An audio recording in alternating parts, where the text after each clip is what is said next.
El título del mensaje de esta mañana, el título es El más grande obstáculo para una profunda transformación.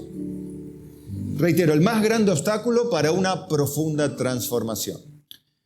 Y parto de esta breve introducción del hecho de que si una persona es cristiana, es nacida de nuevo. No puede ser nacido de nuevo y no ser cristiano, o no puede ser cristiano sin ser nacido de nuevo. Lo uno y lo otro son sinónimos, espiritualmente hablando. Un cristiano, definido como tal, entonces, anhela ser como Cristo, porque Dios, dice en su palabra, nos escogió en Él antes de la fundación del mundo para que fuésemos hechos conforme a la imagen de su Hijo. Y esto también para su propia gloria y para la gloria de su gracia. Él nos justificó en Él, nos escogió en Él, nos llamó y nos santificó. Pero también nos dio la responsabilidad de entrar en el proceso santificador, donde somos responsables de perfeccionar la santidad en el temor de Dios, pero también considerando la necesidad y usando del poder que Dios nos da a través de su Espíritu Santo para vencer nuestros pecados, cada uno de los nuestros, aborrecer nuestros pecados, cualquier pecado y mayormente el nuestro, y amar la justicia y amar la verdad. Dios nos da esa facultad a los cristianos. Por eso es incongruente decirse cristiano y no amar una profunda transformación del ser interior. No puede ser una persona que se sienta cómoda o que se autojustifique diciendo, bueno, yo soy así, que me cambie Dios cuando quiera, yo soy así. Evidentemente no está expresando el sentir del verdadero cristiano. ¿Qué desea? Desea ser como su Dios, santo como Él es santo. Más allá de que Dios dice, sed santos porque yo soy santos, también dice, sed santos en toda vuestra manera de vivir. Nos manda a perfeccionar la santidad en el temor de Dios, como dije anteriormente, pero también hay un anhelo de Él. Él es el deseado de las naciones. Cuando dice de las naciones, no de las naciones paganas, sino de las personas que de entre las naciones son creyentes. Él es nuestro deseo. Y hablo desde el punto de vista del creyente. A ver, bendiciones, ¿cuántas personas en el mundo quieren? Todos. Todo el mundo quiere bendiciones de Dios. Las iglesias están llenas de bendiciones de Dios y ofertas. Hay miles. Vení a buscar la bendición, vení a buscar tu milagro, ¿verdad? Vení y recibí, vení y entregate a Cristo y soluciona todos tus problemas. Eso de una forma u otra lo escuchamos por allí, se replica de diferentes maneras, pero básicamente es lo mismo. Pero lo que pocos dicen es lo que la Biblia dice. Nadie tengo en el cielo sino a ti, y en la tierra nada deseo sino solo a ti. ¡Qué bueno! ¡Qué bueno! Pablo decía, en mi mente me deleito en la ley de Dios, pero encuentro mis miembros, otra ley que se rebela contra la ley de mi mente. Y dice, ¿quién me librará de este cuerpo de muerte? Gracias doy a Dios por Jesucristo, Señor nuestro. Ven que se expresa de manera constante, continua y en la totalidad de los miembros de el pueblo de Dios, tanto en el Antiguo como el Nuevo Testamento, porque el pueblo de Dios es uno en Cristo y desde el principio, desde Adán hasta el último de los hombres que sea creado, la salvación será por fe. Pero todos esos redimidos tienen un denominador común, un solo Dios, un solo Espíritu, una palabra y un deseo interior también, una profunda transformación. Ahora, ¿qué es lo que obstaculiza? ¿O qué es lo que más obstaculiza esa profunda transformación? ¿Por qué digo profunda? Porque puede confundirse con la transformación temporal, aparente, que las personas experimentan cuando se unen socialmente a la iglesia de Cristo. Dije socialmente, no dije espiritualmente. Para unirse espiritualmente es algo que hace Dios. a partir de la regeneración, Él nos hace nacer en Cristo y nos incorpora a la familia de Dios. Ahora, vos te podés incorporar a la vida social de la familia de Dios sin ser espiritualmente familia de Dios, ¿entiende? Bueno, como hay en el mundo. No todo el que me dice Señor, Señor entra al reino de los cielos. Quiere decir que hay mucha gente que dice Señor, Señor, pero no entra al reino de los cielos. Muchos harán milagros y echarán demonios, pero el Señor nunca los conoció. Sí, como las 10 vírgenes.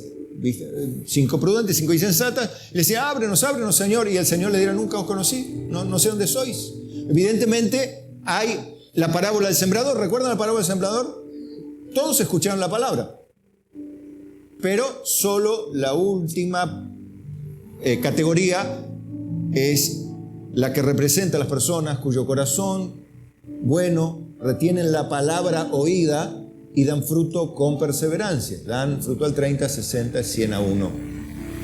Los demás oyeron, sí. Uno se fue rápido, otro por las afanes de la vida y la persecución, y el otro por las riquezas. Y terminó todo. Ahora, hay personas que experimentan una verdadera transformación y profunda, pero ¿cuál es el obstáculo más grande? Bueno, a eso es a lo que vamos, ¿está? Esa es la introducción. Hebreos, capítulo 5, verso 7. Y Cristo en los días de su carne, ofreciendo ruegos y súplicas con gran clamor y lágrimas, al que le podía librar de la muerte, fue oído a causa de su temor reverente. Y aunque era hijo con mayúscula, por lo que padeció, aprendió la obediencia. Y habiendo sido perfeccionado, vino a ser autor de eterna salvación para todos los que le obedecen. Y fue declarado por Dios sumo sacerdote según el orden de Melquisedec. Acerca de esto, tenemos mucho que decir y difícil de explicar, por cuanto os habéis hecho tardos para oír, porque debiendo ser ya maestros, después de tanto tiempo, tenéis necesidad de que se os vuelva a enseñar cuáles son los primeros rudimentos de las palabras de Dios. Y habéis llegado a ser tales que tenéis necesidad de leche y no de alimento sólido. Y todo aquel que participa de la leche es inexperto en la palabra de justicia, porque es niño. Porque el alimento sólido es para los que han alcanzado madurez, para los que por el uso tienen los sentidos ejercitados en el discernimiento del bien y del mal. Amén. Oramos una palabra breve nomás. Señor, nos apoyamos en ti a través de la oración, no en nuestra capacidad de comprender, sino en tu gracia concedida a cada uno de nosotros para poder aprender y practicar lo que escuchamos a través de la boca de tu siervo cuando cita las Sagradas Escrituras. Líbranos del mal, Padre, líbranos de las acciones ocultas y silenciosas de los demonios, como fuere, de hombres malos y perversos. Líbranos sobre todas las cosas de nosotros, de nuestros propios prejuicios, distracciones, de nuestras propias herencias culturales y religiosas que nos impidan recibir tu verdad y todo aquello que sea un obstáculo para aprender tu palabra. Gracias, Padre, da a tu siervo mayor gracia, sensibilidad y capacidad para hablar palabras de verdad a tu pueblo, instruirlos de manera tal que sean fortalecidos por tu Espíritu Santo y en tu palabra para andar en victoria y andar como es digno del Evangelio al cual fueron llamados. Señor, gracias por tu presencia y compañía, tu dirección, protección y ayuda. Gracias por cuidar todo lo que somos y tenemos. En el nombre de Jesús, y el pueblo dice, amén. Tomen asiento, por favor, y disfrutemos juntos de esta palabra, de esta reflexión. Bueno, si ustedes ven Hebreos 5, viene hablando y cita un poema. Vamos a decir, no vamos a decir, pues está la discusión de si es Pablo el autor de Hebreos. Algunos dicen que sí, otros, bueno, no importa. Es la palabra del Señor, ya está. ¿Sí? Vamos a suponer que es Pablo, para ponerle un nombre. ¿Sí? Viene hablando y cita un poema del hijo que fue llamado a ser sumo sacerdote, según el orden de Melquisedec, pero su sacerdocio es mucho más mucho más importante que el de Aarón, ¿no? Mucho más majestuoso en toda su tensión. Bueno, y es un relato complejo, el del sacerdocio, ¿no? Pero, ¿qué está diciendo el escritor de Hebreos aquí a los cristianos hebreos?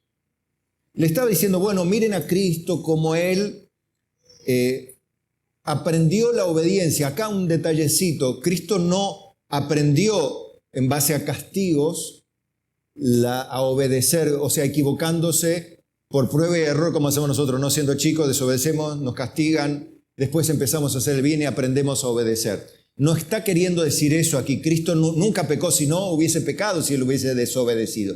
Él significa que fue creciendo en la práctica del obedecer a Dios en todo. Eso significa aprendió la obediencia.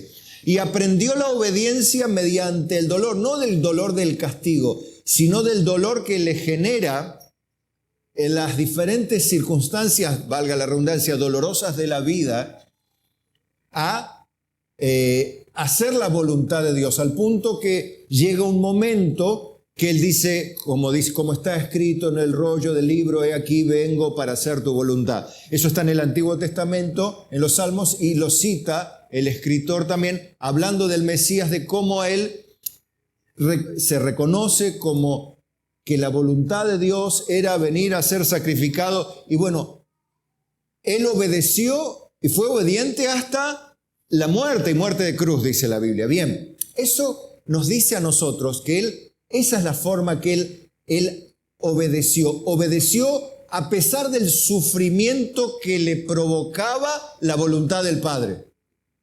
Pero pastor, ¿la voluntad del Padre provoca sufrimiento? Sí.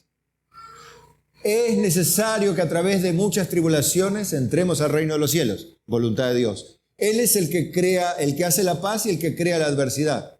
Él hizo tanto un día como el otro para que el hombre nada halle después de él. Él es el dueño de crear la adversidad. Toma sus instrumentos, inclusive a Satanás lo toma Dios con su maldad para infligirnos daño o dolor para que nosotros seamos perfeccionados en la fe. Pero Dios usa el dolor. Sobre el dolor, si quieren, les invito a escuchar el mensaje del miércoles, lo que no lo escucharon, que les va a ayudar y les va a fortalecer en esta parte. Bueno, Jesucristo con súplicas, clamor y lágrimas al que le podía librar de la muerte, quien efectivamente le libró, el Padre y por obra del Espíritu Santo, fue oído a causa de su temor reverente, de su profundo respeto al Padre. Y aunque era hijo con mayúscula, o sea, el unigénito del Padre, aprendió la obediencia. Y habiendo sido perfeccionado, no era que era imperfecto, habiendo llegado a la plenitud del proceso de aprender, eso quiere decir perfeccionado, vino a ser autor de la eterna salvación de la gente que le obedece, porque Él no salva a los desobedientes, Él salva a los pecadores que estaban muertos en delitos y pecados, a los cuales le dio vida cuando estaban muertos y también les dio su Espíritu Santo, les perdonó, los justificó y les dio el don de la vida eterna y el don del Espíritu Santo. Bueno, a esas personas Él salva, Jesucristo. Él llegó a hacer eso y fue declarado por Dios sumo sacerdote según el orden de Melquisedec. No vamos a ir muy lejos aquí, usted sabe que el orden arónico no es el mismo orden, porque si es sacerdote no puede ser rey, pero Jesucristo es sacerdote y es rey, según el plan de Dios en la ley hebrea. Bueno, con todo, la ley ceremonial y las disposiciones de Dios en la ley del Antiguo Testamento son una figura de lo porvenir y de lo eterno. Ahora, esta figura de Melquisedec tiene que ver más bien con un sacerdote superior, diferente, que es eterno, por eso se escoge un hombre que dice la Biblia que no tiene ni padre ni madre. No es que no tenga padre y madre, sino que no se conoce su genealogía, que tampoco se conoce su origen ni su fin, sino dónde nació, dónde vino. Se refiere, bueno, un poco habla de una figura única y eterna, que no tiene principio ni fin, que no tiene registro. Bueno, Melquisedec ilustra el sacerdocio de Cristo, sin lugar a dudas. Bueno, por eso también es de ese orden, es otro orden no es el orden arónico, si no, no podría ejercer ese oficio de sumo sacerdote o de sacerdote. Bueno, entonces, no vamos a hablar del sacerdocio, sino vamos a hablar, ¿de qué vamos a hablar hoy? Del obstáculo más grande para una profunda transformación. ¿Pero por qué? Esto ya ve de por sí, hablándolo fácil, hablándolo rapidito, así lo del sacerdote, ya es complicado. Entonces imagínense el pueblo hebreo, que venía bien complicado con toda la ley, se encuentra con ahora el sumo sacerdocio de Cristo. Ellos estaban acostumbrados al sacerdocio arónico, como el sacerdocio de Melquisedec. Imagínense hablar del Hijo de Dios, de un sacerdocio eterno que no está en la ley de Moisés. Eso es complicado para un judío, ¿no? Que luego viene a Cristo. Ahora, acerca de esto, tenemos mucho que decir, dice Pablo, vamos a decir Pablo, y difícil de explicar. Hay cosas que son difíciles de explicar. Hay cosas que a mí me cuestan aprender también. Y trato de, lo que aprendo, de explicarlo lo mejor posible, pero aún así es difícil de explicar porque el punto no es hacerme el canchero porque sé mucho. El punto es que lo que yo le enseñe usted lo aprenda, porque si no mi trabajo no sirve para nada. Por eso a veces me va a disculpar algunos que entienden rápido. Entiendan por favor que hay otros que les cuesta un poquito más. Entonces yo por amor a los que les cuesta un poquito más a veces repito, doy un ejemplo, doy otro, un aspecto y otro para que todos entiendan. Porque mi trabajo es que todos entiendan. No que digan, qué bien predicaste, pastor, no entendí nada, pero estuvo buenísimo. Mi trabajo es ese, lograr que todos, hasta los más elementales en su manera de pensar, ese es mi trabajo. Entonces le pido su oración y su paciencia a los que más saben. Bueno, pero por cuanto os habéis hecho tardos para oír, ¿qué significará esta frase? Tardos para oír. Una cosa es el delay, ustedes saben esa frase moderna que usamos ahora, que es el delay. Que tarda un tiempo la voz o el mensaje o la información digital en llegar, entonces hay un tiempo, ¿no? A veces hay un delay, significa un retraso en el tiempo de recepción. A veces ustedes escuchan con delay, se llama, ¿no? O delay en inglés. Bueno, pero no significa esto retraso para escuchar. ¿Qué significará tardos para oír? Significa que estuvieron posponiendo el atender a la enseñanza compleja y a lo anterior inclusive, porque ahora se lo va a decir, o sea, hubo una irresponsabilidad por parte del oyente de escuchar sin atender a lo dicho. ¿Me explico? ¿Me siguen? Bien. Y él lo explica, porque debiendo ser ya maestros, o sea, ya teniendo a esta altura del partido, como decimos nosotros, teniendo la capacidad de explicarle a otros estas cosas complejas, en realidad tienen necesidad de que se les vuelva a enseñar algo que ya se enseñó. ¿Qué cosa? Los primeros rudimentos de las palabras de Dios, y habéis llegado a ser tales, o sea, a tal punto, todavía no aprendieron que tienen necesidad de lo básico, de lo elemental, y no de lo sólido, usando la figura del alimento, o sea, del bebé. El bebé no puede comer sólido cuando recién nace. ¿Qué toma? Primero lo que la mamá le da al pecho, el calostro, luego la leche materna propiamente, y después comienza a incorporar, corríjanme las mamás si no, después comienza a incorporar la papilla, y después la papilla, y después cuando se hacen más grandes ya incorpora el asado, el chorizo, la morcilla, ¿verdad? Y después no hay como pararlo. Es decir, nene, pará, o nena, pará. ¿Sí? Bueno. ¿Cuál es el punto entonces? ¿Qué les está diciendo Pablo o el escritor de Hebreos? ¿Qué está diciendo? Que el problema no estaba en el maestro. El problema no estaba en las clases. El problema no estaba evidentemente, por la profundidad y los tecnicismos que tiene el libro de Hebreos. Hablan de que el que enseñaba sabía muy bien y tenía muy claro aún las cosas complejas. Eran difíciles de explicar, pero no imposibles. O sea que la explicación aún de lo complejo estaba a disposición. Lo básico, obviamente, también. La oportunidad también. Pero ¿cuál ven el obstáculo ahí que era?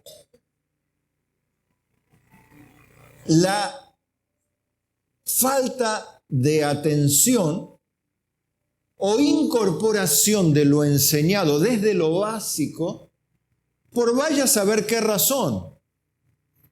Tardos para oír significa que no han respondido interiormente asimilando los conceptos básicos del cristianismo, y después vamos a ver otra cuestión más que hace que eso se consolide en el conocimiento, individualmente hablando, y luego pueda enseñarse de manera práctica, rápida, eficaz y a disposición en cualquier momento, en cuanto se demande, razón de nuestra esperanza o de la esperanza que hay en nosotros, como así también cuando haya cursos dados con el fin de edificar al cuerpo de Cristo. Qué lindo en la iglesia sentía a Susi otra vez anunciar lo que venimos haciendo hace décadas, dar cursos para, como los primeros pasos, como terminaron bien con Lili, el último grupo de personas, Vida Nueva en Cristo 1, ahora van con la 2, ¿no? Así también con el hermano Hugo, que había primeros pasos, Nueva Vida en Cristo, ahora van con la 2, así como también,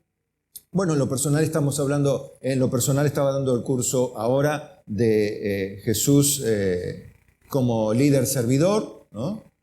El liderazgo de Jesús y él como líder servidor, con un par de jóvenes y algunos varones, para los cuales estamos capacitando en un eficaz y eficiente servicio y bíblico sobre todas las cosas, porque no es a la que a mí me sale, sino como Dios manda, y estamos disfrutándolo realmente mucho estos cursos, ¿no?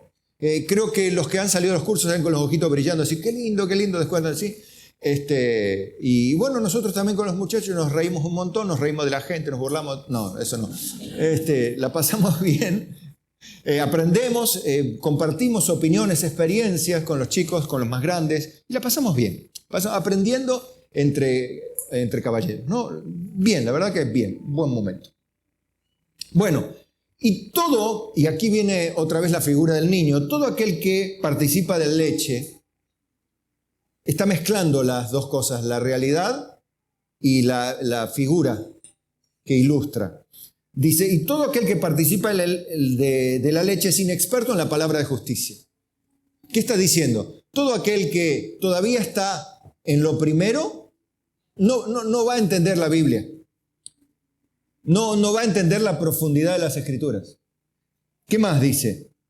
Y otra dice, pero el alimento sólido otra vez mezcla las cosas, o sea, lo más sofisticado, lo difícil de explicar, las doctrinas fundamentales de la Biblia, las esenciales, y las complejidades y las cosas oscuras, grises que hay en la Biblia, ¿no? Oscuras digo en el sentido de que la interpretación es difícil o poco probable tenerla como cierta, pero así como Dios la dejó, está bien, porque Dios la dejó así, entonces nosotros la tomamos así, pero hay cosas que son más que claras en la Biblia, que no tienen interpretación probable, son como son. Y torcerlas es un grave pecado. ¿Y quiénes tuercen las Escrituras, dice la Biblia? Los indoctos e inconstantes, para su propia perdición. Si evidentemente el indocto es la persona no docta, la persona que no tiene conocimiento, ¿verdad? Bueno, y si es inconstante, peor. Para colmo, los falsos maestros seducen a las almas inconstantes, a los ingenuos también, dice en Pedro, el problema entonces no es que no haya maestros, sino que hay personas ingenuas, que hay personas simples. El avisado ve el mal y se esconde, mas los simples pasan y reciben el daño. ¿Quiénes son los simples? Las personas que tienen elementalidad en su estructura de pensamiento, o sea, no tienen la complejidad necesaria desarrollada para sostener un estilo de vida cristiano bíblico. ¿Me siguen hasta aquí? Bien, entonces la Biblia enseña que la palabra de justicia, la palabra de Dios, la palabra de lo correcto, no la puede entender porque es niño. Está diciendo, no le vas a pedir a un niño de primer grado que haga ecuaciones de segundo, no voy a decir de segundo grado, vamos a hablar de otras cosas. Vamos a hablar de trigonometría o vamos a hablar de derivadas, ecuaciones complejas, integrales, de análisis matemático. No le vamos a enseñar análisis matemático a un niño que está aprendiendo a sumar. Pero yo le voy a enseñar, está bien, pero el problema del niño, ¿cuál es? Que no puede recibir el concepto de derivada, de integrales. ¿Por qué no puede? ¿De qué está hablando, pastor? Bueno, de matemática de alto nivel, pero no vamos a enseñar eso. Pero ¿qué significa eso? Que un niño no tiene la capacidad desarrollada para eso porque no aprendió todavía lo primero. No aprendió a resolver una ecuación básica de primer grado ni de segundo grado. Todavía no aprendió ni siquiera a graficar una parábola. No conoce lo que es un par de ejes cartesianos. Bueno, ¿qué hace uno? Es que le tiene que enseñar lo otro primero para que luego que incorporó el conocimiento de toda la primera matemática podamos avanzar en lo siguiente. Bueno, ese ejemplo que está trayendo el escritor, dice, es comparado al conocimiento de la Biblia, de la palabra de justicia. Bien, entonces, todo el que participa de la leche es inexperto, no puede. Porque el alimento sólido es para los que ya han alcanzado cierto grado de madurez, pero acá no es la madurez ni espiritual, ni la madurez biológica, sino está hablando de un ejemplo de así como la madurez biológica es un ejemplo y la madurez intelectual es un ejemplo. Bueno, acá un grado de madurez intelectual también es necesaria, porque vos no podés utilizar el espíritu para entender las cosas complejas de la Biblia. ¿Qué necesitas? Digan conmigo, el cerebro. Eso que adentro a veces nos un poco nos pone en jaque. Bueno, lo necesitamos. El cerebro está puesto por Dios, no por el diablo. La intelectualidad está puesta por Dios, no por el diablo. ¿Sí? Bien, y esa intelectualidad es el intelecto, la mente, es la que nos da la capacidad de pensar y decidir esto es correcto, esto no es correcto, esto está bien y esto no está bien. El problema es que la persona a veces no desarrolla el intelecto y el conocimiento y la inteligencia espiritual. Entonces dice, yo siento acá esto, que otra vez, salvando la diferencia, que Dios puede hacer sentirte cosas eventualmente, pero la gente vive de sentires, no de un discernimiento concreto que trae el conocimiento de lo verdadero para entender lo falso. No es cuestión de aprender todo lo falso, porque lo falso tiene multitud de formas. ¿Cuántas clases de billetes falsos hay? Y infinitas, no sé, según la cantidad de falsificadores que haya. Entonces, ¿yo me tengo que aprender todos los modelos de lo falso? No. Con aprenderme el modelo del billete correcto, ¿sí? Ya está. Porque cuando vea el falso me voy a dar cuenta. Entonces, ¿yo qué tengo que aprender? La correcta interpretación de la Escritura. Así que cuando veo una herejía, o cuando veo una aberración bíblica, o cuando veo una tontería bíblica, diga, no me vengas con eso, la Biblia dice así. ¿Sí? Ahora, por supuesto, hay cosas ya de otro nivel, que ameritan una discusión de la interpretación de esto, de lo otro, así, pero que no trae conflicto a la vida cristiana. Pero eso ya es más una discusión teológica, y como esto también, un aprendizaje de lo teológico, de lo que tiene que ver con las profundidades de la palabra del Señor, porque la palabra del Señor es como un océano, ¿sí? Y bueno, uno navega y se deleita en ello, pero hay momentos en que uno puede, porque la Biblia así lo permite y así Dios lo hizo, que tener alguna apreciación particular, pero de ninguna manera ni tiene que traer división a la iglesia, ni enojo, ni retroceso, ni pelea, ni disputas necias. No. No, porque no tiene que ver con conducta cristiana y vida cristiana. Tiene que ver con cuestiones de lo eterno, de lo porvenir, de lo escatológico, de cosas que por allí no hacen al cristianismo práctico del diario vivir. Entonces, la gente que ya tiene madurez no está peleando por puntos teológicos o visiones o posturas sobre algún tema en particular, porque sabe que puede estar equivocado también. Pero sacando eso, lo básico, lo elemental no está confuso, para nada. Lo que necesitamos para vivir todos los días no está para nada confuso, pero para nada confuso. O sea, lo que lo confunde es el porque no sabe nada, ¿no? Ese es otro problema. El que confunde cosas, el que siente cosas, el que Dios le revela cosas, bueno, ese es otro problema, el que no entiende nada de la Biblia, porque tampoco ni siquiera es un curso de primeros pasos. Es como el bebé que aprendía a comer solo, es difícil que tome modales, ¿no? ¿Quién le enseña los modales al bebé? La madre, el padre. Y bueno, así también en la medida que tenemos maestros, nos enseñan los modales, digamos, espirituales. Bueno, bien, los que debido a esta capacidad de retener la palabra, tienen, al usar la Biblia, tienen los sentidos ejercitados en el discernimiento del bien y del mal. Esta palabra, sentidos ejercitados, otra vez, puede interpretarse mal. ¿Cómo? Entonces vos sentís que está bien o está mal. No. Es otra vez lo mismo, la misma aplicación. Es alimento sólido, participar de la leche, sentidos ejercitados. Está mezclando la figura de lo humano con lo espiritual. No quiere decir que yo tengo que tener sentires, discernimiento interior de lo que está viendo. A ver, lo que está hablando el pastor es carnal o espiritual ahora. Carnal o espiritual, carnal o espiritual. Está hablando carnalmente.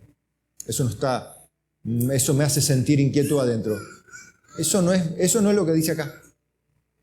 Acá está haciendo una comparación de lo que es madurez física, alimento sólido, leche, lo mezcla con la palabra de justicia, con el discernimiento del bien y del mal. A propósito, mezclar la figura ilustrativa con la verdad real. Es ahorrarse palabras, nada más. Todos hablamos así. Lo que pasa es que lo hacemos intuitivamente sin pensarlo, ¿sí? Bueno, entonces, ¿cuál ven que, para ir viendo, cuál ven que es el obstáculo acá, entonces, para una profunda transformación? Debido a la falta de atención, que en la Biblia se llama tardos para oír. Bien, ahí está. Hicimos la relación, quería que hagan esa relación. O sea que el problema no era el maestro, el problema no era el contexto, el problema era la reticencia a prestar atención a lo enseñado, inclusive a lo fácil. O sea, no querer participar ni siquiera de lo fácil. Y debido a eso se generó un montón de problemas que se tiene necesidad de que se vuelva a enseñar. ¿Por qué se tiene necesidad? Y porque evidentemente la carencia de esos conocimientos rudimentarios de lo elemental de la Biblia nos hace llevar una vida de perros, no de cristianos. Más los perros, dice la Biblia, ahí estoy mezclando las cosas, ¿no? Estarán fuera. ¿Qué significa eso? Más los perros estarán fuera. ¿Que los perros no van al cielo? Bueno, sí, los perros no van al cielo, pero más allá de eso, ¿qué significa? El perro era un animal abominable para el judío también. Para nosotros no, para nosotros una mascota, pero para el judío sí. Los perros no van, no entran, porque eran animales. Es como usted. ¿Usted le gustaría criar, por ejemplo, una rata en su casa? No digo un cuizo, ¿cómo se llama? Un hámster. No, digo una rata gris, bien grisecita. ¿Por qué? Porque es un animal inmundo para usted. Bueno, el perro tiene esa idea. El mismo asco que le da a usted, bueno, los judíos decían, los perros o los perrillos, los perritos, los perros, estarán fuera, no van al cielo. Bueno, ahí está mezclando las palabras, ¿ve? ¿Qué significa? La gente que es inmunda no entra al cielo. Eso está diciendo. Inmunda en sentido pecaminoso, ¿no? Que no le han sido limpiados los pecados. ¿Cuántos tienen limpios sus pecados? 2 nomás. Bueno, por lo menos me encontraré con alguien. ¿Cuántos tienen limpios sus pecados? Amén. Mire que si no está limpio, no nos vamos a ver en el cielo. ¿Cuántos piensan estar allá? ¿Ya se lo ganó eso? Ah, muy bien. ¿Quién se lo ganó? Cristo. ¿Para quién? ¿Y te lo regaló a vos? Amén. Muy bien. Bien. Gracias, Señor. Amén. Bien. Bueno, ahora hay un problema. Entonces, el oír, el prestar atención tiene que ver con el hombre interior. ¿Cómo la Biblia le llama al hombre interior en muchos aspectos? Corazón. Bien. Romanos 1:18. Mire lo que pasa aquí. ¿Le gusta el proceso de aprender, pensar y razonar? Sí. Yo los hago razonar, porque si ustedes me escuchan así, se aburren, se me duermen. Y no traje café para todos. Bueno, Romanos 1:18. A ver, dice, porque la ira de Dios se revela desde el cielo contra toda impiedad e injusticia de los hombres que detienen con injusticia la verdad. Porque lo que de Dios se conoce les es manifiesto, pues Dios se lo manifestó. Porque las cosas invisibles de Él, su eterno poder y deidad, se hacen claramente visibles desde la creación del mundo, siendo entendidas, digan conmigo, entendidas. ¿Con qué entiende usted? Con la mente, bien. Por medio de las cosas hechas, de modo que no tienen excusa. Le está haciendo referencia a la gente que no es nacida de nuevo aquí. Pero vamos a ver el proceso del endurecimiento del corazón, cómo es, cómo funciona en el mundo. La Biblia dice que Dios y su ira se revela contra la injusticia de los hombres que detienen injustamente la verdad. ¿Qué verdad? ¿Cómo es que los hombres que no nacieron de nuevo tienen verdad de Dios y la detienen? ¿Qué verdad tienen de Dios? Esa es la pregunta. ¿O no tienen nada de verdad de Dios? ¿O algo tienen? Bien, ahora le explico. Esto se llama revelación general. La revelación particular es la que tienen los cristianos. La general es la que tienen todos los seres humanos. ¿Cuál es? Las cosas, lo que de Dios se conoce, les es manifiesto, o sea, les es evidente. Pues Dios se lo manifestó. ¿Cómo se lo manifestó? Las cosas invisibles de Él, su eterno poder y deidad, se hacen claramente visibles desde la creación del mundo, siendo entendidas por medio de las cosas hechas, de modo que no tienen excusa. Ahí está. ¿Qué verdad de Dios tienen? Bueno, muchas cosas, que la eternidad de Dios, la existencia de Dios, la realidad de Dios, la justicia divina, están reveladas a los hombres que no tienen el Espíritu Santo. ¿A través de qué cosas? Las cosas visibles, las cosas hechas. Por lo tanto, no tienen excusa. ¿Cuál es el problema? Que detienen con injusticia la realidad de que Dios es el creador. Detienen con injusticia la realidad de que Dios es Dios, Dios existe, que Dios juzgará a los vivos y a los muertos. que hay una ley moral que está incrustada en la conciencia de cada ser humano. Es una realidad. Hay una realidad que todo ser humano tiene, la conciencia de la existencia de Dios, la existencia de un juicio eterno y la existencia de una ley moral que está claramente incrustada, por decirlo así, en la conciencia humana. Eso lo tienen todos los hombres. Ahora, uno puede, a pesar de eso, resistir, retardar, oponerse, tapar, cauterizar la conciencia. De hecho, se cauteriza. ¿Por qué? Porque detienen la verdad de Dios de manera voluntaria por no querer practicar o aceptar lo que Dios ya dijo. Bien, ¿me van siguiendo? No tienen excusa, digan conmigo, no tienen excusa. Entonces, bueno, nadie nos enseñó, nadie nos predicó, nadie nos mostró, nadie nos dijo que esto era malo. ¿Pueden decir eso delante de Dios? No. ¿Por qué? Porque Dios se lo reveló a través de las cosas hechas. Bien, entonces pues, habiendo conocido a Dios en ese sentido, no como nosotros, que lo conocemos personalmente. Ellos lo conocen o nosotros lo conocíamos antes de nacer de nuevo, ¿sí? Con la revelación general. Ahora tenemos la revelación especial, la cual es para nosotros, ¿sí? Bueno, dice, pues habiendo conocido a Dios, no le glorificaron como a Dios ni le dieron gracias, sino que se envanecieron en sus razonamientos, se hicieron huecos superficiales, y su necio corazón fue, ahí está el punto.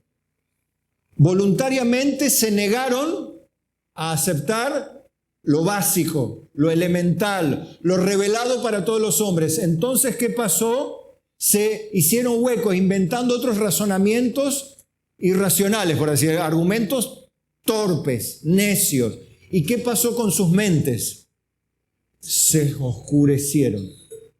Se cargaron de ignorancia, por decirlo de alguna manera, o se vaciaron de verdad. Bien, profesando ser sabios se hicieron necios y cambiaron la gloria de Dios incorruptible en semejanza de imagen de hombre corruptible, de aves, de cuadrúpedos y de reptiles. Entonces ahora viene la justicia divina, por lo cual Dios también dice, escuchen, también Dios, ¿qué hizo Dios? Los entregó a la inmundicia en las concupiscencias de sus corazones, o sea, debido al pecado que había ya dentro de ellos, de modo que deshonraron entre sí sus propios cuerpos, ya que cambiaron la verdad de Dios por la mentira, honrando y dando culto a las criaturas antes que al Creador, el cual es bendito por los siglos. Amén. ¿Cuál es el punto acá? La resistencia voluntaria y consciente de la verdad. Digan conmigo, resistencia voluntaria y consciente de la verdad revelada de Dios. ¿A través de qué? Bueno, en este caso, la revelación general a través de las cosas hechas. Los cielos cuentan su gloria y el firmamento la obra de sus manos, dice en el Antiguo Testamento. Es otra manera de decir lo mismo. Las cosas hechas cuentan de Dios. Tu ADN cuenta de Dios, tu organismo cuenta de Dios, el equilibrio de los astros en el universo cuenta de Dios, la matemática cuenta de Dios, la exactitud cuenta de Dios, el equilibrio cuenta de Dios. La molécula, los átomos, las leyes de la física, del electromagnetismo cuentan de Dios. Los sentimientos, las emociones, el amor, el gozo, la alegría, cuentan de Dios. Eso no sale del hidrógeno. Sale de Dios. Bien. Ahora, ¿vieron cómo fue el proceso? Conocieron, resistieron, se oscurecieron y Dios los entregó. Hagan lo que quieran. Líbranos, Señor. Ahora vamos para el proceso de crecimiento en la obediencia al Mesías profetizado por Isaías, de lo que le había al principio en Hebreos, ¿recuerdan?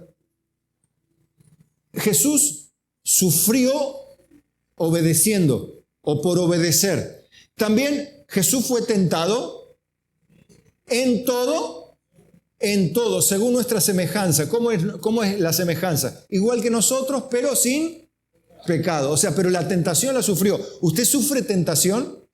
Como yo, ¿sí? Y a veces pecamos y a veces resistimos la tentación y decidimos no pecar. Pero decidimos no pecar porque pensamos, discernimos, entendemos las consecuencias de una y otra acción respectivamente. A veces somos fuertes para decir no y a veces, bueno, un pecadito al año no hace daño y después nos damos cuenta que no solamente hace daño, me hace daño a mí, le hace daño a mi familia, le hace daño a mi trabajo, me hace daño a mi reputación, le hace daño a mi iglesia, le hace daño a mi entorno, le hace daño a mi gente, a mi familia y terminamos todos dolidos, todos sufriendo por el pecado de uno, que yo pensé que, bueno, era mi pecado. Quiero decirte que si sos de la familia de Dios, tu pecado, mi pecado, nuestro pecado nos duele a todos. Amén. Entonces, decile, pero bien, ¿no? Al que tenés al lado, si pecas, acordate que también me va a doler a mí. Así que no hable más pavadas. No hagas más lío, pórtate bien, porque me haces mal con tus pecados, así como yo voy a tratar de no hacerlo por amor a vos. Amén. Sepa que el que peca daña también a su prójimo.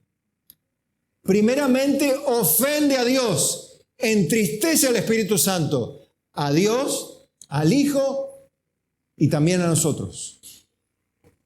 Ayúdanos, Señor. Dice, mire Jesús, ¿dónde está el proceso no transformado? Porque Jesús no necesitaba ser transformado, pero Él necesitaba crecer en conocimiento, el Jesús hombre. Necesitaba crecer en la obra y en obediencia, en obedecer en todo. Él necesitaba pasar, tenía que pasar para ser semejante a nosotros. Él tenía que ir a la muerte, como vamos a ir a nosotros si Cristo no viene antes. ¿Sí? Él también experimentó la muerte, nosotros todavía no.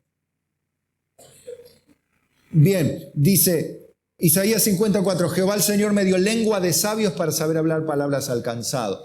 Despertará mañana tras mañana, despertará mi oído. ¿Para qué? Para que oiga como los sabios. ¿Recuerda lo que oímos en Romanos al revés? Ellos oyeron, vieron y ¿qué hicieron? Detuvieron con injusticia, voluntariamente, siendo conscientes, detuvieron el conocimiento. ¿Qué hizo Cristo? Él dice, despertará mañana tras mañana mi oído para que oiga como los sabios. El sabio oye y aprende. El sabio oye y aplica. El sabio oye y retiene. ¿Sí? El sabio, el oído sabio es de oído dócil. Digan conmigo, oído dócil. ¿Qué significa oído dócil? ¿Qué es oído dócil? Que tiene el pabellón de la oreja blandito. Que no tiene cera adentro. Claro, ahí está un oído que acepta fácilmente la palabra de Dios. El sabio de oído dócil acepta sin mayores peros. No dice, pero, no, está bien. Si Dios lo dice, yo lo hago. ¿Bien? Ese es Señor, dame un oído dócil. Diga conmigo, Señor, danos oído dócil. Dice, Jehová me abrió el oído y no fui rebelde, ni me volví atrás. Mire, está hablando del Mesías, ¿no? Di mi cuerpo a los heridores y mis mejillas a los que me mesaban la barba. No escondí mi rostro de injurias y esputos. Nosotros tampoco deberíamos esconder nuestra vida, o sea, huir de lo que Dios entiende necesario como dolor por el cual debemos atravesar. Jesús tenía que sufrir que lo escupan, que lo injurien, que le arranquen los pelos de la barba. Usted sabe lo que duele eso. Las mujeres saben por la depilación, pero tienen conciencia de lo dura que es la barba del hombre muchísimo más. Es un dolor brutal también, que duele hasta muy abajo en el cuello, el dolor ese cuando arranca los pelos de la barba. Bueno, las mejillas que lo golpeaban, lo pateaban, lo herían. Él aceptó la voluntad del Padre y obedeció. No se quejó, porque él dice que enmudeció, no abrió su boca como oveja delante de sus trasquiladores. Cuando la oveja le cortan la lana, no dice nada, nada. Inclusive cuando el cordero lo matan, ¿pega gritos?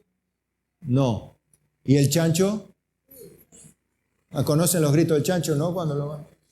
Bueno, por eso el cristiano, cuando grita, digo, ¿es chancho o cordero?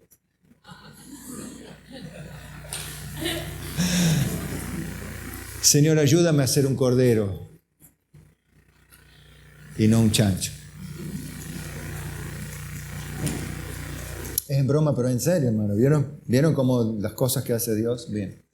Di mi cuerpo a los heridores. Evidentemente hay un proceso de obediencia, pero también nace la capacidad porque Él le dio oído de sabios, oído dócil, lo que le permitió no ser rebelde ni volverse atrás. Entonces, ¿están viendo cuál es el obstáculo más grande para una profunda transformación? Bueno, siempre habrá personas que escucharán el mensaje de Dios, pero no practicarán lo aprendido también por otro lado. Siempre pasó esto, o sea que no es nuevo esto que estamos citando ahora, que le pasaba a los hebreos, que le pasaba a los romanos, cristianos o no, porque es una particularidad de la naturaleza pecaminosa humana. Es una triste particularidad la de resistirnos a hacer la voluntad de Dios. Bueno, Ezequiel 33:30 dice, y tú, hijo de hombre, los hijos de tu pueblo se mofan de ti junto a las paredes y a las puertas de las casas. Y habla el uno con el otro, cada uno con su hermano, diciendo, venid ahora y oíd qué palabra viene de Jehová. Y vendrán a ti como viene el pueblo y estarán delante de ti como pueblo mío. Y oirán tus palabras y no las pondrán por obra. Antes hacen halagos con sus bocas y el corazón de ellos anda en pos de su avaricia.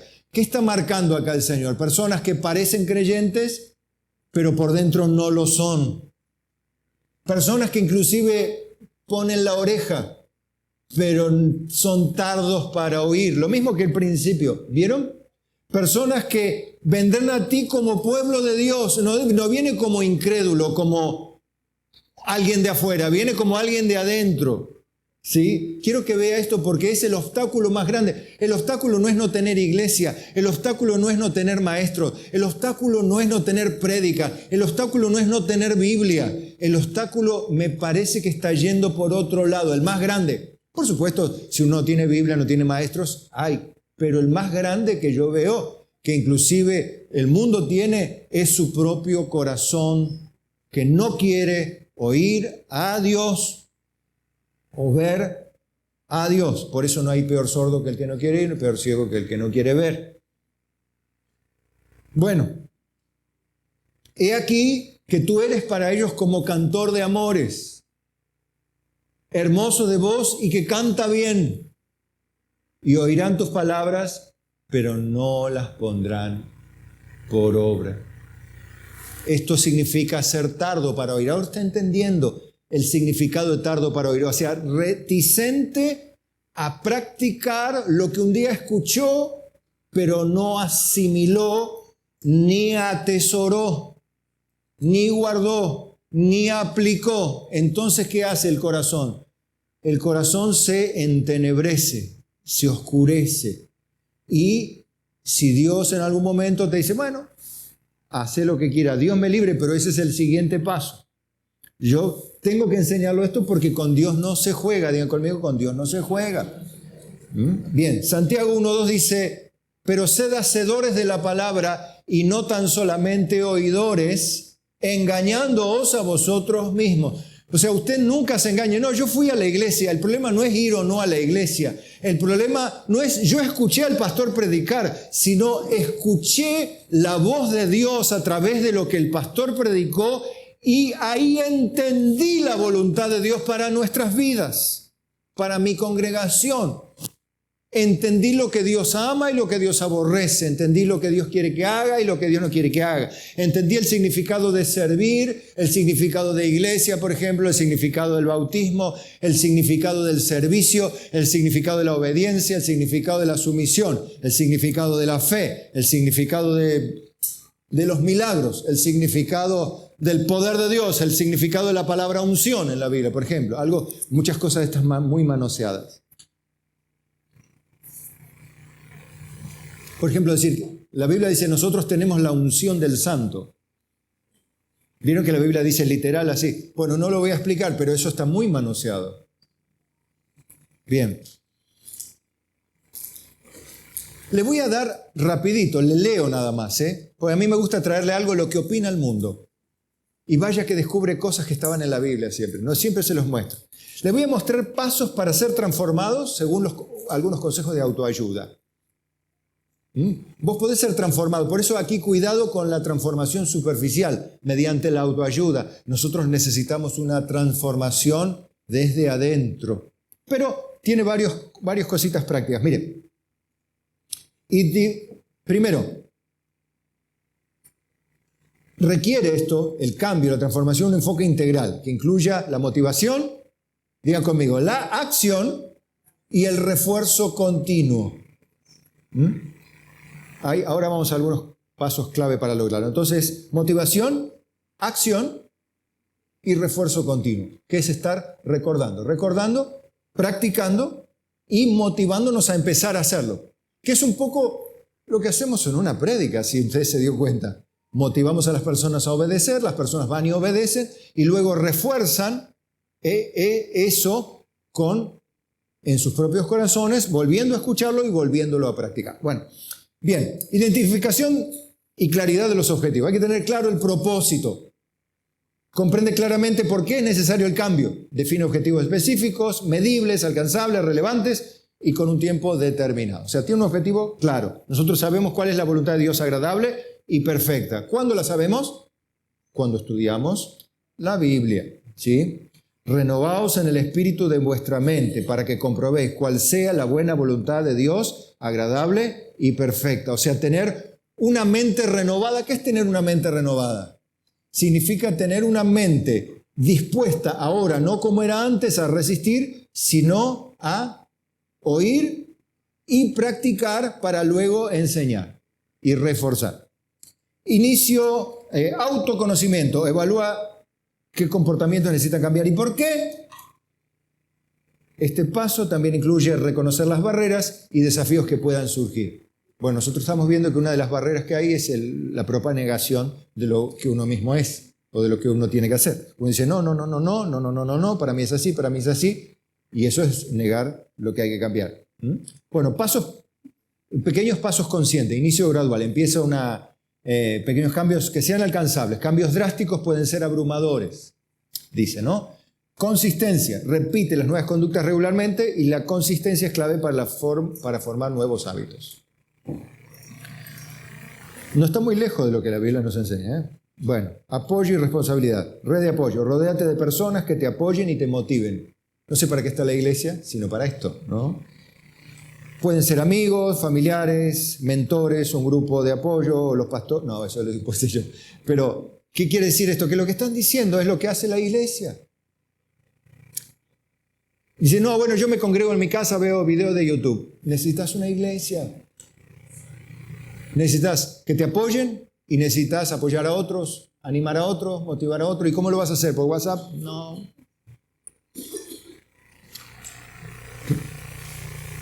Responsabilidad de mantener una forma de rendir cuentas, ya sea un diario, un socio de responsabilidad o actualizaciones regulares a alguien que te supervise. ¿No hay supervisores en la iglesia? Sí. Bien. Educación y autoaprendizaje. Aprendizaje continuo. Educa tu mente sobre las razones detrás del cambio. Lee libros, ver videos, asistir a talleres que pueden reforzar la importancia del cambio. Bueno, decimos, tenemos cursos, tenemos cultos, tenemos prédicas, tenemos palabras, tenemos enseñanzas. Qué bárbaro, ¿no? Encuentro cosas muy semejantes. Se copiaron de la iglesia. Autoevaluación. Revisa periódicamente tu progreso y ajusta las estrategias según lo necesario. Justo lo que hacen. Lo van evaluando. Los supervisores del rebaño dicen, bueno, hermano, hay que corregir acá, allá, vos hacete, vos. Son unos copiones. Bien. Persistencia y paciencia. Supera las recaídas. Las recaídas son parte del proceso. En lugar de desanimarte, aprende de ellas y ajusta tu enfoque. Paciencia. Cambiar una conducta requiere tiempo. Es fundamental ser paciente y no esperar resultados inmediatos. Bueno, integración espiritual, si es aplicable, dice, en nuestro caso sí. Oración y meditación, miren, lo aconsejan los mundanos. Los mundanos están diciendo que ore. No escuché los cristianos que dicen, amén.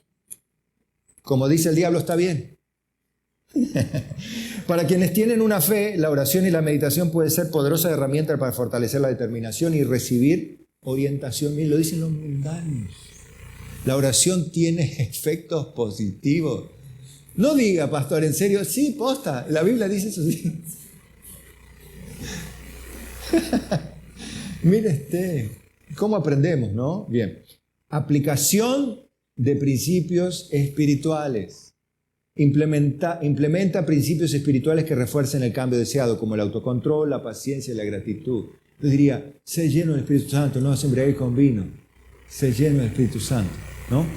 El fruto del Espíritu es amor, gozo, paz, paciencia, benignidad, bondad, fe, templanza, siempre. Bien. Bueno. La paciencia y la gratitud. Dad gracias en todo, porque esta es la voluntad de Dios para con vosotros en Cristo Jesús. Pero qué bárbaro. Se copian de todo.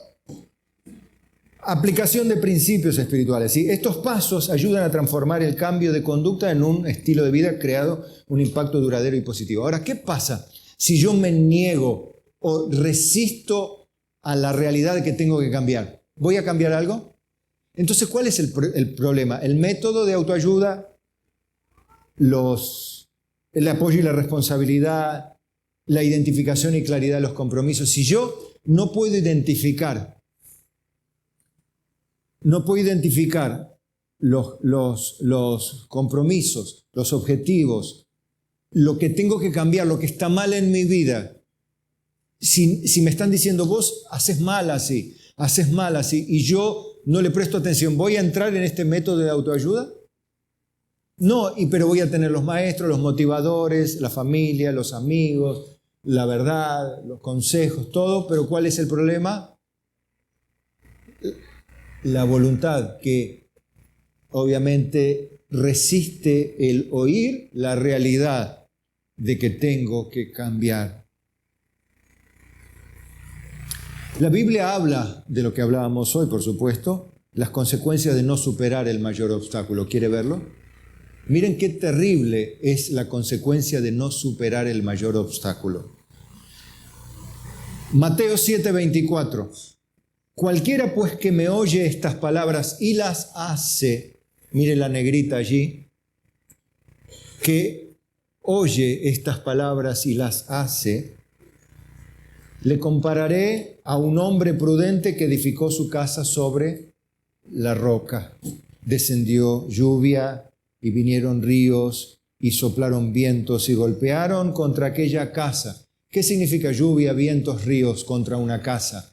Tempestad, claro, problemas, tribulaciones, dificultades, contrariedades, enfermedades, lo que quiera, demonios, hombres malos, necesidades, dificultades, lo que quiera, torpezas personales, pecados propios. Pero ¿qué pasó a la casa? No cayó porque estaba fundada sobre la roca. ¿Qué representa la fundamentación sobre la roca? No, Cristo no. Acá no. Cristo es la roca de los siglos, sí. Él es el fundamento de la casa espiritual, la roca angular. Pero acá no está hablando de eso. Acá está comparando a un hombre prudente que oyó e hizo, eso es semejante a poner la casa sobre la roca. ¿Entienden? Y ahí está el problema de muchos que hacen, bueno, no, yo estoy en Cristo, a mí me va a ir bien. No, no te va a ir bien por decir que está en Cristo, te va a ir bien cuando todo esté mal, cuando oigas y hagas. Ese es el problema. No es decir soy cristiano o no soy cristiano, acepté a Jesús, no acepté a Jesús, me bauticé o no me bauticé. Eso no puede ser un obstáculo. Si vos no hiciste la oración, no te bautizaste, pero estás oyendo y haciendo, te vas a bautizar, luego vas a hacer el curso, luego vas a aprender, vas a crecer, vas a enseñar y vas a ayudar a otro. Pero cualquiera que oye estas palabras, también oye, y no las hace, le compararé a un hombre insensato que edificó su casa sobre la arena. Y descendió lluvia, vinieron ríos y soplaron vientos y dieron con ímpetu contra aquella casa y cayó. Y fue grande su ruina. O sea que el oír y no hacer hace que tu vida termine en un desastre, tarde o temprano, mal.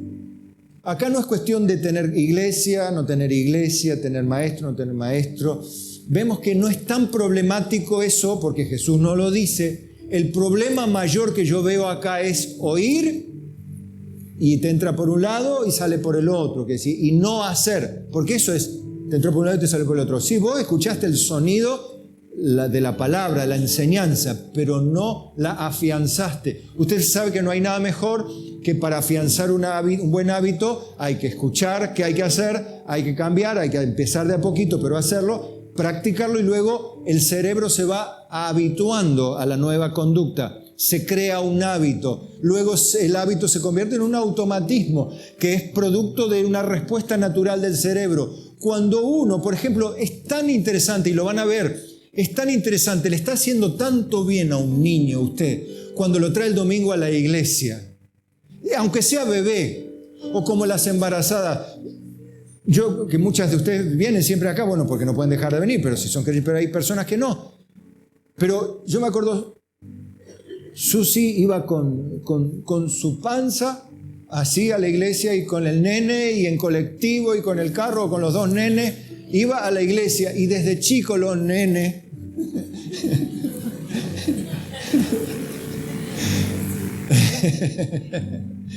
ahora están nenes, no se mueven de acá. Tendrán sus defectos, tienen que ser salvos después como todo, tienen que nacer de nuevo, pero le está haciendo mucho bien cuando usted trae un niño a los cultos, a la iglesia. Ellos tienen vida de iglesia. Parece tan sonso, pero ellos están escuchando, ellos están aprendiendo, ellos están conociendo y después va a la escuelita bíblica también. Pero usted lo tiene que ver en su casa, tienen que venir juntos a la iglesia. Usted cuando practica eso de congregarse, no como algunos tienen por costumbre de no hacerlo, está haciendo un bien magnífico, está habituando a su niño a venir a la casa de Dios. Después le va a decir, ¿escuchaste, nene? ¿Qué dijo el pastor? ¿De qué predicó el pastor? Y seguramente muchos nenes tienen oído de sabios. Ellos escuchan, luego aprenden. Eso dijo el pastor. Acordate, mamá, que el pastor dijo esto. Y terminan los niños corrigiendo a los padres. Bueno, menos mal, ¿no? Porque ellos tienen oído dócil todavía. ¿Sí? Ellos tienen oído adaptado a escuchar. Cuando nos vamos poniendo grandes, nos vamos poniendo cabezaduras. ¿Cómo nos vamos poniendo? Sí, obstinado, rebelde, resistente, quejones, chillones, gritones, chanchones nos ponemos cuando no somos grandes, ¿verdad? Pero dígame, Señor, ayúdame a tener un oído dócil. Proverbios 15:31, el oído que escucha las amonestaciones de la vida entre los sabios morará. El que tiene en poco la disciplina menosprecia su alma. Mas el que escucha la corrección tiene entendimiento. ¿Qué significa esto? Que el que ha venido escuchando, en vez de oscurecerse la mente, ¿qué se va haciendo? Se va iluminando, va teniendo discernimiento del bien y del mal, va entendiendo lo que es agradable a Dios y lo que no, lo que conviene y lo que conviene. Está dispuesto a sufrir, está dispuesto a negarse aún lo legítimo. Dice, esto es lícito para mí, pero no conviene y no lo haré y no voy a comer carne jamás. No escuché el amén. Si esto le tropieza a mi hermano, hace tropezar a mi hermano. Pero eso dice la Biblia. El cristiano maduro está dispuesto a negarse cosas legítimas por amor a los demás.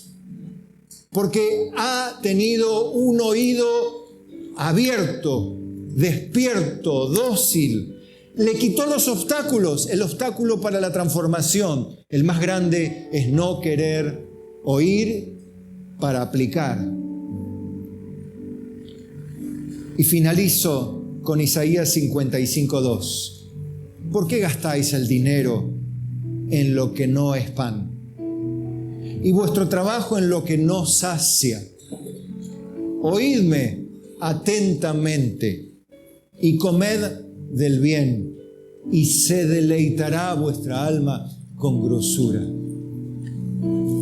Inclinad vuestro oído y venid a mí, oíd y vivirá vuestra alma, y haré con vosotros pacto eterno, las misericordias firmes a David. No es otra cosa que la invitación a venir a Cristo, a aprender de Él, de su palabra, oyendo primeramente el llamado del Espíritu Santo de Dios a hacer su voluntad. No todo el que dice Señor, Señor entra al reino del cielo, sino el que hace. Pero no entra porque la hace la voluntad del Padre, sino que hace la voluntad del Padre porque oyó la voz y recibió la gracia. Por eso oye y por eso es salvo. No porque oye porque es salvo, no es salvo porque oye. Una vez más preguntamos la pregunta del doctor Adrián Rogers. ¿Es usted salvo, mi querido y amado oyente? ¿Es usted salvo? ¿Usted oye a Dios? Y oír a Dios implica oír y hacer, practicar, aprender y luego poder enseñar con el ejemplo y de paso con las palabras. Padre, gracias porque tú nos muestras cuál es el peor o más grande obstáculo para la transformación profunda de nuestra alma. Queremos que nuestra alma viva. Queremos tu vida, Señor. Queremos tu palabra. Ayúdanos, Dios. Ayúdanos con tu Espíritu Santo. Vivifícanos conforme a tu dicho. Envía tu palabra y sánanos. Despierta mañana tras mañana nuestro oído para oír como los sabios. Danos la capacidad de aprender, entender, discernir y aplicar cada una de tus palabras. Gracias, Padre, porque tú eres bueno para con los que te buscan. Señor, venimos como almas débiles, torpes. Personalmente como pastor, Señor, también vengo a ti a pedirte ayuda, socorro para dedicar más profundamente mi vida para hacer tu voluntad. Quiero aprender más de ti, Señor. Enséñame y enséñanos como pueblo, como iglesia, como congregación. Queremos ser una congregación más de las que honran tu nombre. Sea que tengamos recursos o no, dinero o no, capacidades intelectuales o habilidades personales o no, pero que sí tengamos una vida justa, el temor reverente, el oído dócil, una oración ferviente, un corazón amoroso y una humildad profunda para aprender de ti, que eres manso y humilde de corazón. Así también nosotros podamos hallar descanso para nuestras almas. Gracias por enseñarnos con tu ejemplo, Señor. Gracias por enseñarnos con tu palabra, Señor. En el nombre de Jesucristo. Gracias, Jesús. Y la iglesia puede decir: amén.